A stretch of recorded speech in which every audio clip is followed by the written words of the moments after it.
ലോക്സഭാ തെരഞ്ഞെടുപ്പിന്റെ വോട്ടെടുപ്പിന് അല്പ ദിവസം മുമ്പ് വരെ കേരളത്തിൽ വലിയ ചർച്ചയായി മാറിയ വിഷയമായിരുന്നു മാസപ്പടി കേസ്. അത് വന്നത് പുതുപ്പള്ളി ബൈ ഇലക്ഷന്റെ സമയത്തായിരുന്നു എന്നുകൂടി നാം ഓർക്കണം.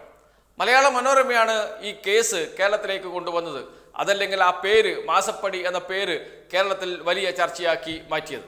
മുഖ്യമന്ത്രിക്കും മുഖ്യമന്ത്രിയുടെ മകൾക്കുമെതിരെയായിരുന്നു ഈ മാസപ്പടി ആരോപണം ഉയർന്ന് വന്നതും കേരളത്തിലെ മാധ്യമങ്ങൾ അത് ഏറ്റെടുത്തതും വലിയ ചർച്ചയാക്കി മാറ്റുകയും ചെയ്തു. മാധ്യമങ്ങൾ വാർത്തയാക്കിയതിന് പിന്നാലെ കേന്ദ്ര അന്വേഷണ ഏജൻസികളും കേരളത്തിലേക്ക് വന്നു തുടങ്ങി. കേന്ദ്ര അന്വേഷണ ഏജൻസികൾ മാത്രമല്ല, വിവിധ വകുപ്പുകളും അതിൻ്റെ പിറകെ നീങ്ങി. അങ്ങനെ കുറേ ദിവസത്തേക്ക് കേരളത്തിലെ മാധ്യമങ്ങൾക്ക് വലിയ വാർത്ത ഇതിലൂടെ കിട്ടുകയും ചെയ്തിരുന്നു. പ്രതിപക്ഷവും പ്രത്യേകിച്ചിട്ട് UDFും BJPയും അത് രാഷ്ട്രീയ ആയുധമാക്കി മാറ്റുകയും ചെയ്തു. ഈ ലോക്സഭാ ഇലക്ഷൻ വരെയും അത് വലിയ ചർച്ചയായി മാറുകയും ചെയ്തിരുന്നു. എന്നാൽ ഇപ്പോൾ അതേക്കുറിച്ച് ഒന്നും കേൾക്കാനില്ല. അതേക്കുറിച്ച് ആരും ഒന്നും പറയുന്നില്ല. മാധ്യമങ്ങളിൽ വാർത്തയില്ല. അന്വേഷണ ഏജൻസികൾ എല്ലാം മടക്കി വെച്ചോ എന്ന ചോദ്യവും ഉയരുന്നുണ്ട്. ആ ഘട്ടത്തിലാണ് ഈ സംഭവത്തിന്, ഈ വിഷയത്തിന് മറ്റൊരു ട്വിസ്റ്റ് വരുന്നത്. ആ ട്വിസ്റ്റ് മറ്റൊന്നുമല്ല, ആദായ നികുതി വകുപ്പിൻ്റെ ഇന്റർവ്യൂ സെറ്റിൽമെന്റ് ബോർഡിൻ്റെ റിപ്പോർട്ടിനകത്ത് മറ്റു ചില പേരുകൾ കൂടി ഉണ്ടായിരുന്നു. അതിലൊന്ന് PV എന്ന് പറയുന്നു. PV എന്നത് പിണറായി വിജയനാണ് എന്നാണ് പറയുന്നത്. അതല്ല, അത് പത്മജ വേണുഗോപാലാണ് എന്ന ചർച്ചകളൊക്കെ വരുന്നുണ്ട്. പക്ഷേ പിണറായി വിജയനാണ് എന്നാണ് ആദായ നികുതി വകുപ്പ് പറയുന്നത്. പിന്നെ കുഞ്ഞാലിക്കുട്ടിയുണ്ട്, രമേശ് ചെന്നിത്തലയുണ്ട്, ഉമ്മൻചാണ്ടിയുണ്ട്. ഉമ്മൻചാണ്ടി ഇപ്പോഴില്ല, അതുകൊണ്ട് അദ്ദേഹത്തെക്കുറിച്ച് പ്രത്യേകം പറയേണ്ട കാര്യവുമില്ല. കുഞ്ഞാലിക്കുട്ടിയും രമേശ് ചെന്നിത്തലയും ഇന്ന് കേരള രാഷ്ട്രീയത്തിൽ സജീവമായിട്ടുണ്ട്. അവർ രണ്ടുപേരോടും ഈ സംഭവത്തെക്കുറിച്ച് ചോദിച്ചപ്പോൾ പണം വാങ്ങിയിട്ടുണ്ട്, ശശിധരൻ കർത്ത എന്ന കരിമണൽ മുതലാളിയിൽ നിന്ന് പണം വാങ്ങിയിട്ടുണ്ട് എന്ന് സമ്മതിക്കുകയും ചെയ്തിട്ടുണ്ട് രമേശ് ചെന്നിത്തലയും കുഞ്ഞാലിക്കുട്ടിയും. അതോടൊപ്പം തന്നെ ഇതേ ചോദ്യം പിണറായി വിജയനോട് ചോദിച്ചു. പിണറായി വിജയൻ പറഞ്ഞു, ആ PV ഞാനായിരിക്കില്ല എന്ന് പറഞ്ഞ് ഞാൻ പണം വാങ്ങിയിട്ടില്ല എന്ന് അദ്ദേഹം നിഷേധിക്കുകയും ചെയ്തിട്ടുണ്ട്. എന്നാൽ പണം വാങ്ങിയെന്ന് സമ്മതിച്ചവരാണ് രമേശ് ചെന്നിത്തലയും കുഞ്ഞാലിക്കുട്ടിയും. അപ്പോഴാണ് ഈ കേസിൻ്റെ മറ്റൊരു സാധ്യത തുറന്നു കിട്ടിയത്.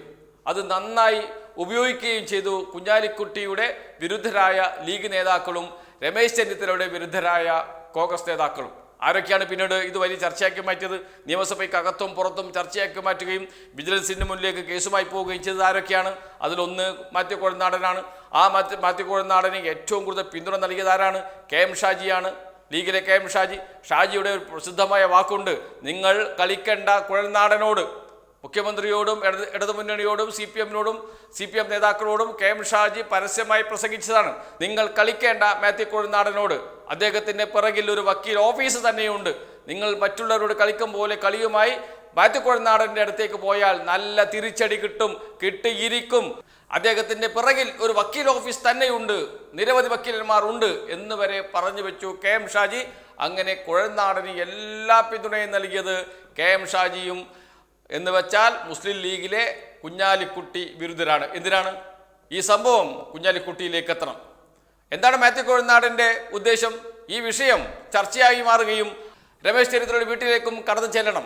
അതിലൊരു രാഷ്ട്രീയ ലക്ഷ്യമുണ്ട്. കുഞ്ഞാലിക്കുട്ടിയെ ഒതുക്കേണ്ടത് മുസ്ലിം ലീഗിലെ കുഞ്ഞാലിക്കുട്ടി വിരുദ്ധരുടെ ആവശ്യമാണ്. അതിൻ്റെ നേതാവാണ് KM ഷാജി. രമേശ് ചെന്നിത്തലയെ ഒതുക്കേണ്ടത് കേരളത്തിലെ കോൺഗ്രസിലെ ആരുടെ താല്പര്യമാണ്? VD സതീശൻ അടക്കമുള്ളവരുടെ താല്പര്യമാണ്. VD സതീശൻ്റെ പിന്തുണയോടുകൂടിയാണ് ഞാൻ എല്ലാ നീക്കവും നടത്തിയത്, വിജിലൻസ് കോടതിയിൽ പോയത് എന്ന് പറഞ്ഞത് കുഴൽനാടൻ തന്നെയാണ്. ഇതെല്ലാം VD സതീശനോട് പ്രതിപക്ഷ നേതാവോട് ചർച്ച ചെയ്തിട്ടാണ് തീരുമാനിച്ചത് എന്ന് പരസ്യമായി പറഞ്ഞിട്ടുണ്ട് കുഴൽനാടൻ. എന്ന് വെച്ചാൽ ആരെയാണ് ലക്ഷ്യമിടുന്നത് എന്ന് വ്യക്തമാണല്ലോ. രമേശ് ചെന്നിത്തല എങ്ങാനും പ്രതിപക്ഷ നേതൃസ്ഥാനത്തേക്ക് വന്നാലോ, രമേശ് ചെന്നിത്തല എങ്ങാനും അടുത്ത പ്രാവശ്യം UDF ജയിക്കുമോ എന്നത് മറ്റൊരു വിഷയമാണ്. ഇങ്ങനെയെങ്കിലും ജയിച്ചു പോയാൽ മുഖ്യമന്ത്രി സ്ഥാനത്തേക്ക് വരുമോ? ഒരു ക്ലെയിം അദ്ദേഹം ഉന്നയിക്കുമോ? കാരണം നേരത്തെ അദ്ദേഹം മുഖ്യമന്ത്രി ആകേണ്ടതായിരുന്നു, പ്രതിപക്ഷ നേതാവായിരുന്നു, അദ്ദേഹമാണ് മുതിർന്ന നേതാവ്, അദ്ദേഹത്തിന് ഒരു തവണ മുഖ്യമന്ത്രി സ്ഥാനം കൊടുക്കാം എന്ന് ഹൈക്കമാൻഡോ കോൺഗ്രസ് നേതൃത്വമോ തീരുമാനിച്ചാൽ VD സതീശൻ്റെ സ്വപ്നമാണ് തകരുന്നത്. അതുകൊണ്ട് രമേശ് ചെന്നിത്തലയെ ഒതുക്കേണ്ടത് VD സതീശൻ്റെ ആവശ്യമാണ്. അതിന് കിട്ടിയ നല്ലൊരു ആയുധമാണ് ഈ മാസപ്പടി കേസ്, ആദായ നികുതി വകുപ്പ് ഇന്റർവ്യൂ സെറ്റിൽമെന്റ് ബോർഡിൻ്റെ ഈ റിപ്പോർട്ട്. അതുകൊണ്ട് അത് ഉപയോഗപ്പെടുത്തുക എന്നതായിരുന്നു ആലോചിച്ചത്. അത് പക്ഷേ ഒരു ഘട്ടം കഴിഞ്ഞപ്പോൾ തകർന്നു വീണു എന്നാണ് എല്ലാവരും കരുതിയത്. അതേപോലെ തന്നെ കുഞ്ഞാലിക്കുട്ടിയെ തകർക്കേണ്ടത്, കുഞ്ഞാലിക്കുട്ടിയെ ഒന്ന് പിടിച്ചു കെട്ടേണ്ടത് KM ഷാജി അടക്കമുള്ള മുസ്ലിം ലീഗിലെ കുഞ്ഞാലിക്കുട്ടി വിരുദ്ധരുടെ ആവശ്യമാണ്. MK മുനീർ അടക്കമുള്ളവർ അതിന് പിന്തുണ നൽകി അദ്ദേഹത്തിൻ്റെ KM ഷാജിയോടൊപ്പം തന്നെ നിൽക്കുന്നുമുണ്ട്. അങ്ങനെ ലീഗിനകത്ത് കുഞ്ഞാലിക്കുട്ടിയെ അനുകൂലിക്കുന്നവരും വിരുദ്ധരും എന്ന രണ്ട് വിഭാഗമുണ്ട്. പക്ഷെ തല പൊക്കുന്നില്ല എന്ന് മാത്രമേ ഉള്ളൂ. കാരണം പാണക്കാട് സാദിഖ് അലി തങ്ങൾ എപ്പോഴും കുഞ്ഞാലിക്കുട്ടിയോടൊപ്പമാണ് എന്നതുകൊണ്ട് തല പൊക്കുന്നില്ല എന്ന് മാത്രമേ ഉള്ളൂ. കിട്ടുന്ന ചാൻസിൽ ആ തല പൊങ്ങിക്കൊണ്ടേയിരിക്കും. അതാണ് ഇപ്പോൾ ഈ കിട്ടിയ ആയുധം ഉപയോഗിച്ച് കുഞ്ഞാലിക്കുട്ടിയെ അങ്ങ് ഒതുക്കിക്കളയാം എന്ന് തീരുമാനിച്ചത് KM ഷാജിയും MK മുനീറും അടക്കമുള്ള നേതാക്കൾ. അതാണ് അവർ മാത്യു കോഴനാടിന് പൂർണ്ണ പിന്തുണ നൽകുകയും ചെയ്തത് എന്നതാണ് ഇപ്പോഴത്തെ പുതിയ ട്വിസ്റ്റ്. അതുകൊണ്ട് തന്നെ ഈ രണ്ടു പേരും പണം വാങ്ങിയിട്ടുണ്ട് എന്ന് പറഞ്ഞതോടുകൂടി അതാ ED മെല്ലെ മെല്ലെ അന്വേഷണം PK കുഞ്ഞാലിക്കുട്ടിയിലേക്കും സ്വാഭാവികമായും രമേശ് ചെന്നിത്തലയിലേക്കും നീങ്ങും. വിജിലൻസിന്റെ കോടതിയിൽ ഉത്തരവുണ്ട്. അതാണ് ഏറ്റവും നിർണായകം. ഇതിന്റെ ട്വിസ്റ്റിന്റെ പ്രധാനപ്പെട്ട കാരണവും അവിടെയാണ് കിടക്കുന്നത്. വിജിലൻസ് കോടതിയിൽ പോയതാരാണ്? മാത്യു കോഴനാടൻ. ഉത്തരവ് വാങ്ങിയത് എന്താണ്? ഉത്തരവിൽ പറഞ്ഞിരിക്കുന്നു, പിണറായി വിജയനെ കുറിച്ച് മാത്രം അന്വേഷിക്കണമെന്നാണ് നിങ്ങൾ ആവശ്യപ്പെട്ടിരിക്കുന്നത്. ആ ഇന്ററിംഗ് സെറ്റിൽമെന്റ് ബോർഡിൽ പറഞ്ഞിരിക്കുന്ന പേരുകൾ, ആ പേരുകൾ മറ്റു ചിലർ കൂടിയുണ്ട്.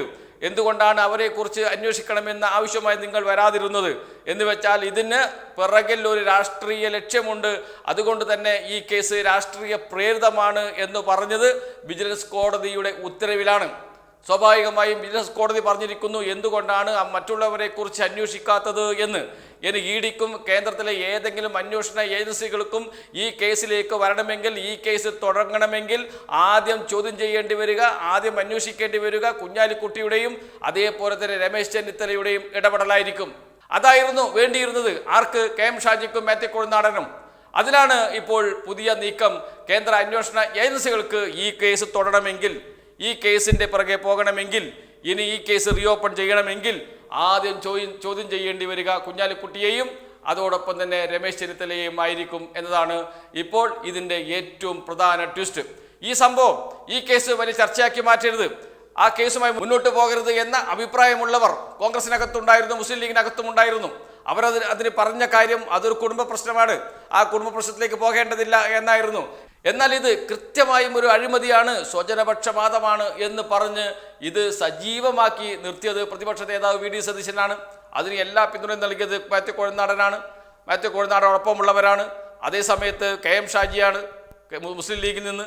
അങ്ങനെ ഈ കൂട്ടായ്മ ചെയ്ത ഈ നടപടി ഇപ്പോൾ ആർക്ക് ദ്രോഹകരമായി വന്നു?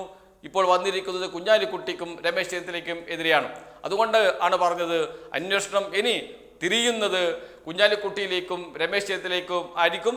അവർ തന്നെ പറയേണ്ടി വരും എപ്പോൾ പണം വാങ്ങി, എവിടെ നിന്ന് വാങ്ങി, എത്ര രൂപ വാങ്ങി, അതിൽ എത്ര രൂപ പാർട്ടിക്ക് കൊടുത്തു. ആ കണക്കുകൾ അവർ ഉറപ്പായിട്ടും ആദായ നികുതി വകുപ്പ് ഉദ്യോഗസ്ഥർക്ക് മുന്നിലോ അതല്ലെങ്കിൽ EDക്ക് മുന്നിലോ വെക്കേണ്ടി വരും. ആ സ്ഥിതിയിലേക്കാണ് ഇപ്പോൾ എത്തി നിൽക്കുന്നത്. അതാണ് ഈ വാർത്തയുടെ, ഈ സംഭവത്തിൻ്റെ ഇപ്പോഴത്തെ പ്രധാനപ്പെട്ട ട്വിസ്റ്റ്.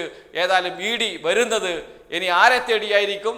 രമേശ് ചെന്നിത്തലയെ തേടിയായിരിക്കും, അതേപോലെ കുഞ്ഞാലിക്കുട്ടിയെ തേടിയായിരിക്കും. ആരാണ് ഇതിന് വഴിവെച്ചത്, വഴി തുറന്നു കൊടുത്തത്? KM ഷാജിയും മാത്യു കോഴനാടനും. അവരെ സഹായിച്ചത് ആര്? പ്രതിപക്ഷ നേതാവ് VD സതീശനും. അതാണ് കേരള രാഷ്ട്രീയത്തിലെ ഒരു വലിയ മാറ്റത്തിന് കളമൊരുക്കുന്ന സംഭവമായി ഇത് മാറാൻ സാധ്യതയുണ്ട് എന്നും അതാണ് മാസപ്പടി കേസിലെ പുതിയ ട്വിസ്റ്റ് എന്ന് പറയുന്നത്.